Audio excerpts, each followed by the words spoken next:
Si hagués viscut a la prehistòria, no hagués sigut un caçador de mamuts. Això ho tinc clar, que són uns animals imprevisibles i molt corpulents. Jo em dedicaria a mantenir el foc, que m'agrada el caliu, el caloret faller i les costelletes a la brasa amb allioli, tot i que encara no s'hauria inventat. Si hagués viscut a la prehistòria, hauria fet propostes per no viure en una cova, que a mi m'agraden les cases amb vistes al mar.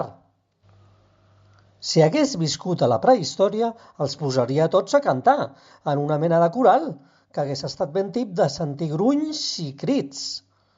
Però sobretot, si hagués viscut a la prehistòria, m'hagués agradat fer una mica el pallasso, perquè m'encanta sentir rialles.